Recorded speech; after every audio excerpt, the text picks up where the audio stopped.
l'épisode 5 de la saison 7 de The Walking Dead. Donc là, on va être très focus sur la colline. Donc en attendant Alexandria, on a Rick qui essaye de convaincre Carl qu'il faut absolument céder à Negan pour le moment. Du moins, en fait, il ne fait pas pressentir qu'il y a un plan qui serait derrière ça. Michonne, elle, essaye de réconforter Rick et de montrer qu'elle lui fait confiance et que pour l'instant, elle le suit en l'embrassant. Voilà, donc on a une petite scène mignonne, kawaii, on va dire. Et donc Carl tout de suite qui dit après mais toi aussi tu sais que très bien que mon père il a tort et que c'est pas la façon de faire et que c'est pas comme ça que Negan, qu'on va pouvoir réussir à battre Negan. Et on voit qu'au final, eh bien, Michonne elle joue le double jeu puisque évidemment elle aime Rick donc elle a envie de le soutenir et ne pas lui mettre des bâtons dans les roues et en même temps elle sait très bien qu'il a tort. Mais évidemment on pense quand même que Rick a un plan puisque dans le comic c'est le cas, il fait semblant vraiment de dire à tout le monde qu'il n'y a pas de solution pour le moment, pour vraiment mettre tout le monde en sécurité avant de concocter son plan. Donc Carl, on voit qu'il est quand même très réfractaire à ce que peut penser son père et a vraiment envie de se venger de Negan.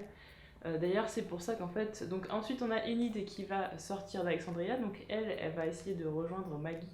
Et c'est là où on a vraiment la confirmation que Enid va être la Sophia en fait du comic, puisque dans le comic, Maggie adopte Sophia suite à la mort de Carol qui se se jette sur un rôdeur dans la prison et le rôdeur évidemment forcément la tue, hein, forcément.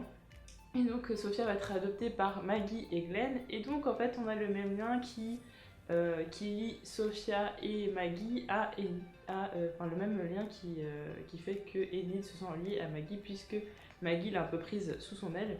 Donc elle se sent vraiment triste de perdre encore quelqu'un parce qu'elle a déjà perdu ses parents. Là c'est comme si elle perdait encore un de ses parents, donc elle voulait absolument retrouver Maggie. Et donc on a Carl qui voit Enid en train de partir donc pour la 50e fois et cette fois il lui dit de toute façon je te sauverai pas. Étonnamment on le retrouve en train de lui sauver la vie avec une voiture, donc il écrase un rôdeur, donc on pense que c'est pour sauver Enid. Au final, on apprendra à la fin, lorsqu'ils vont s'embrasser, etc., que Carl est venu spécialement pour pouvoir suivre la trace de Negan. Il devait absolument s'attendre à ce que les Saviors aillent à la colline. Et donc là, c'était le bon moyen pour lui de suivre les Saviors afin de pouvoir trouver Negan et de se venger. Et donc là, on a un petit côté amoureux de Carl et Enid. Bon, ça, on s'en doutait déjà depuis la saison 6, même voire de la saison 5. On s'en doutait déjà qu'ils allaient être amoureux l'un de l'autre. Donc, faut savoir que dans le comic, Carl a une relation avec une fille, mais ça arrive bien plus tard dans le comic, donc c'est pour ça que je me demande vraiment est-ce que cette relation va durer, en espérant qu'il n'arrive rien à Enid, ou est-ce qu'ils vont rester un petit peu frères et sœurs, un petit peu dans la relation qu'il y a entre Sophia et Carl dans le comic. Ils sont très amis, ils sont plutôt un peu comme frères et sœurs, puisque Sophia est plutôt garçon manqué.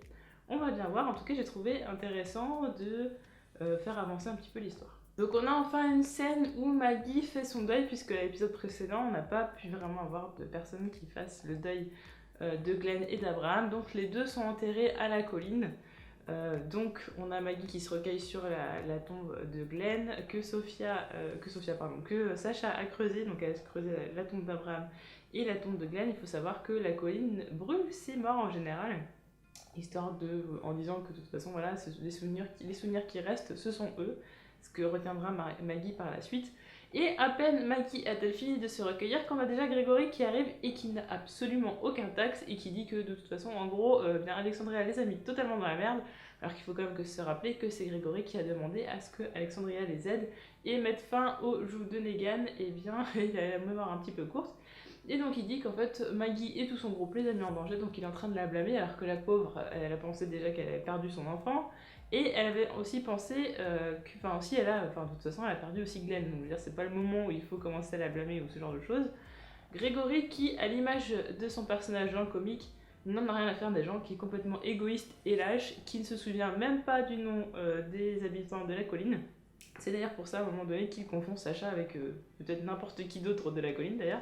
D'ailleurs, Jesus, à chaque fois, il lui dit oui, non, mais non, c'est pas le bon nom, ça s'appelle ça s'appelle comme ça. Jesus qui lui est étonnamment assez passif au début, alors que dans le comic il est quand même très très actif, hein. C'est quand même un personnage très très fort du comic, un personnage que j'aime beaucoup d'ailleurs, un de mes personnages préférés pour vous dire. Et dans la série j'aime beaucoup aussi également, je trouve que le choix de l'acteur a été très bien fait. Donc Jesus au début qui est très passif, qui essaye de se rebeller mais qui n'ose pas parce qu'on ne sait pas trop de quoi il a peur. Mais en tout cas, il n'a pas envie de prendre la place de Grégory, et tant que pour l'instant il n'y a pas de leader assez fort en face de lui, eh bien ce sera assez compliqué de pouvoir faire face à Grégory. Donc Grégory qui somme Sacha et Maggie de partir au plus vite. Ce n'est pas le cas dans le comic, on rappelle encore une fois que Sacha n'existe pas dans le comic. Et Maggie, donc, donc ça c'est dans l'issue 109. Donc l'issue 109, on lui apprend donc que le bébé va bien, que tout se passe bien. Au final, il n'y a personne qui se met en travers d'elle pour rester à la colline. Néanmoins, Grégory fait savoir que oui, en effet, ils auraient dû... que les Saviors ne sont pas morts et que c'est assez compliqué. Ensuite, Jesus va demander à Grégory de donner des soldats pour pouvoir se battre pour la guerre contre Negan. Ça, je vais pas vous spoiler, donc ça c'est dans le comic, je vais pas vous spoiler ce qui se passe ensuite, c'est juste pour vous faire voilà, un petit décalage entre la série et le comic. Grégory confirme bien son statut de gros lâche, puisque il fait vraiment comprendre qu'il a peur des Saviors, ça c'est clair, et d'ailleurs ils vont se venger avec le petit stratagème de la voiture qui met la musique, enfin avec la voiture avec la musique à fond, le portail complètement détruit et le feu, histoire de faire venir les rôdeurs. En fait, on apprendra après que c'était un message que voulait faire passer Samuel. Donc Grégory qui est complètement sous le joug de Negan, qui voulait utiliser Alexandria, qui s'est complètement la communauté qui s'est complètement mise en danger pour lui, au final pour lui sa communauté, afin de pouvoir avoir de la nourriture, voilà, de pouvoir faire un échange comme avec les autres communautés. Et Grégory qui préfère mettre en danger les autres plutôt que se mettre en danger lui-même. Cependant, lorsqu'il est question de ne pas se mettre en danger, c'est lui qui prend les décisions, c'est-à-dire que là, pour le coup, il décide que Maggie et Sacha doivent partir, parce que si les Saviors les trouvent, ça voudrait dire qu'il y a une alliance entre Alexandria et la colline, donc il ne veut absolument pas que ce soit là. D'ailleurs, à chaque fois, donc Grégory c'est un tyran, complètement, c'est un tyran, c'est-à-dire que c'est lui qui décide et les autres se taisent, alors que bon, en général, on pourrait imaginer qu'il y a quelques personnes à qui il pourrait faire confiance et qui pourraient d'ailleurs lui donner des retours sur ce qui se passe et donner des conseils, sauf qu'à chaque fois que Jesus essaie de parler, il ne l'écoute pas.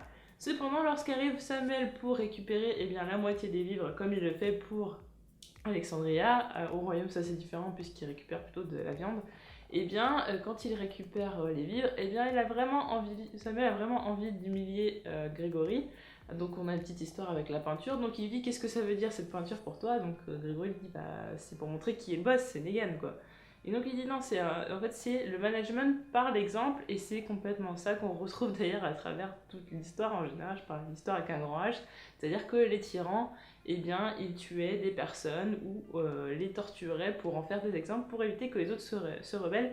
Donc c'est le règne par la terreur, et c'est tout à fait la marque de fabrique de Negan qui en est fait un tyran. Et d'ailleurs on a Samuel qui est très très fort, puisque pour moi il aurait fait un très bon Negan. J'adore Jeffrey Dean Morgan, mais je trouve que vraiment Samuel aurait pu même être un meilleur Negan, même si physiquement ça correspond pas, mais en état d'esprit je trouve que ça correspond pas mal. Donc il est très sadique, et en plus à la fin, donc de toute façon il dit à Grégory, et bien maintenant en fait c'est moi ton Negan, parce qu'en fait il lui apprend que ceux qui devaient à chaque fois venir chercher les vivres, etc., ceux avec qui il dealait, ils sont morts, ils ont été tués par Rick et sa bande. Donc Samuel sait que quelque part il y avait quand même une alliance entre la colline et Alexandria, puisqu'Alexandria ne pouvait pas à ce moment-là savoir ce qui se passait, il n'avait pas forcément de dents envers les Saviors, puisque pour l'instant il ne s'attaquait pas à eux. Donc forcément c'est la colline qui en a été responsable. Donc forcément Grégory est au courant, et Grégory fait évidemment mine de pas savoir. D'ailleurs l'acteur est très fort dans la façon de faire un petit peu le lâche, de faire oui non je sais pas. Et donc Samuel lui a montré donc l'exemple et l'humilie jusqu'au bout en lui disant de s'agenouiller à la fin, donc en lui tapotant la tête comme si c'était un petit chien. Donc vraiment on sait que Grégory se là jusqu'au bout.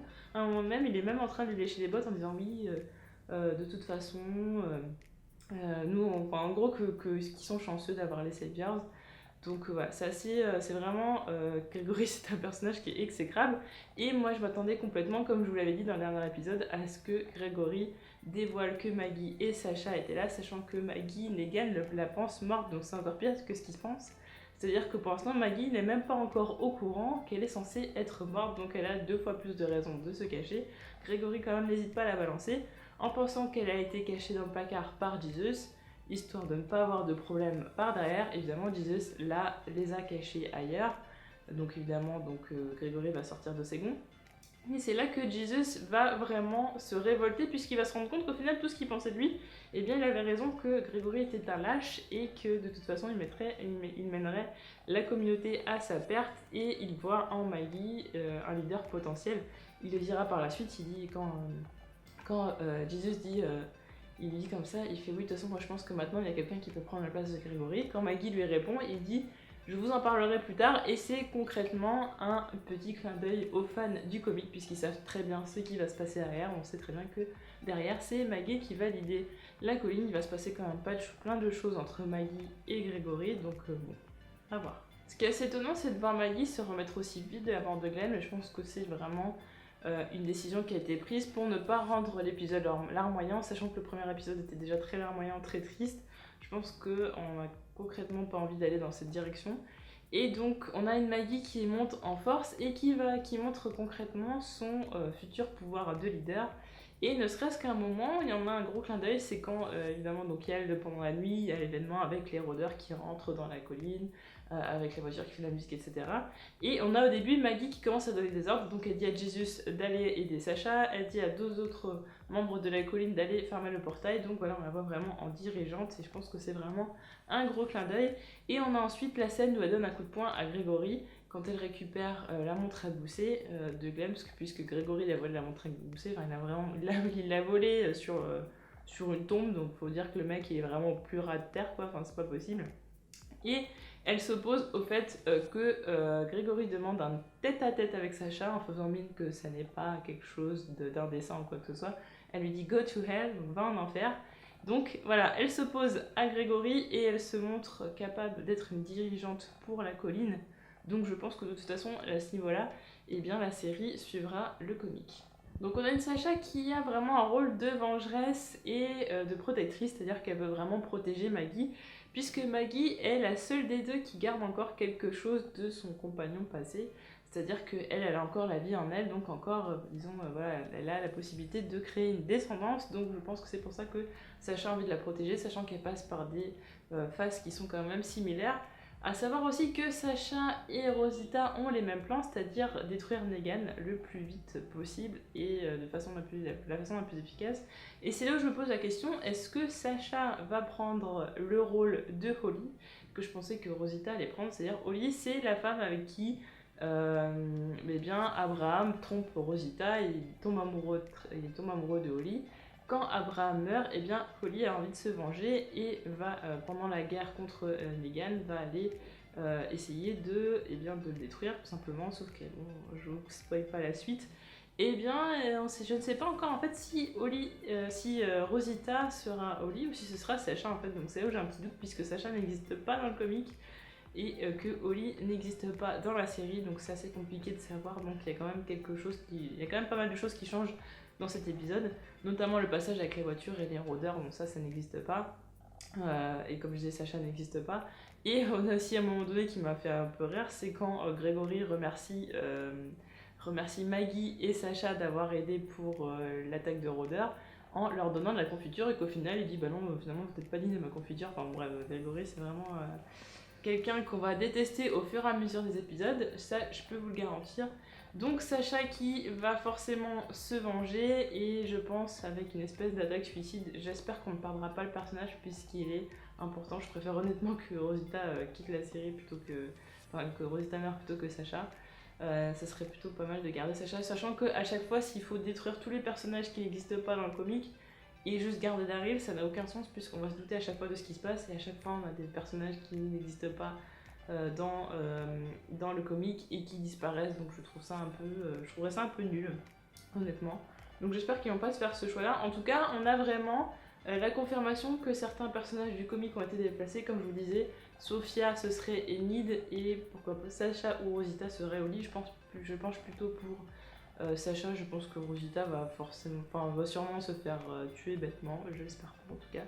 Mais en tout cas, on avait un épisode qui était assez différent du comic, qui était plutôt intéressant, qui était plutôt bien fait, avec une très très bonne performance de l'acteur qui joue Samuel et Trevor dans GTA V, tout le monde en parle, et qui aurait selon moi fait un très bon Negan. Pour le prochain épisode, je pense que de toute façon Rick va aller voir le royaume, puisque Rick dit à Michonne qui part au nord, donc il part au nord avec Aaron. Donc le nord, c'est le royaume, donc je pense que Aaron connaissait. Je ne me rappelle pas en fait si dans la série il a déjà parlé du royaume. Il est possible que oui, je ne saurais pas vous le dire là tout de suite. Donc Rick et Aaron partiraient au royaume, ce qui en fait ferait que, en fait dans le comic ce serait plutôt Jesus qui emmènerait Rick au royaume. Donc là bon, c'est un changement de personnage mais c'est pas forcément très grave. A noter à la fin donc Jesus qui se met dans un camion des Saviors pour les suivre et qui découvre que Carl est à l'intérieur, et c'est là où j'étais très étonnée puisque vu que Daryl a été emprisonné par Negan, je pensais en fait que ce qui arrivait à Carl dans le comic allait arriver à Daryl, et donc que ça n'allait pas arriver à Carl puisque Carl a quand même un petit peu moins d'importance dans la série que dans le comic. Et en fait, il se trouve qu'il est possible que ça arrive vraiment, sachant que là, on a modifié quelques... On a pris plusieurs tomes, enfin plusieurs issues en fait pour cet épisode-là. Et qu'en fait, ce qui se passe, c'est que en fait, quand Negan passe à Alexandria et qu'il s'en va ensuite, et bien c'est à ce moment-là que Carl monte dans le camion. Ensuite, Carl essaye de tirer sur tous les Saviors qu'il peut quand il arrive au sanctuaire. Donc Negan le découvre, etc. Il le prend un peu sous son aile et lui fait découvrir le sanctuaire, ce qu'on a déjà découvert en fait un peu avec Daryl, mais peut-être que ce sera plus en profondeur, sachant que Daryl va sûrement essayer de sauver Carl dans la série. Et dans le comic, on a Jesus qui va suivre les Saviors à la suite de la demande de Rick. Puisque Rick aura capturé Dwight, il va le relâcher et c'est là que Rick va demander à Jesus de suivre Dwight. Donc là, on a des chronologies qui sont complètement différentes. Donc peut-être des événements qui sont quand même très différents. En tout cas, j'ai le pressentiment que Daryl va essayer de sauver Carl. Peut-être que Carl n'arrivera pas à s'enfuir justement de ça. Mais Jesus avait fait un petit sourire en voyant Carl dedans. Donc le fait qu'ils se retrouvent tous les deux en même temps capturés, Jesus pourrait peut-être faire en sorte que Carl ne se fasse pas capturer, et ce serait peut-être seulement un clin d'œil au comic, ça on peut voir ça comme ça. Voilà. En tout cas, n'hésitez pas à laisser votre sentiment sur l'épisode en commentaire et vos théories pour les prochains épisodes, et je vous retrouve pour une autre vidéo bientôt. Salut!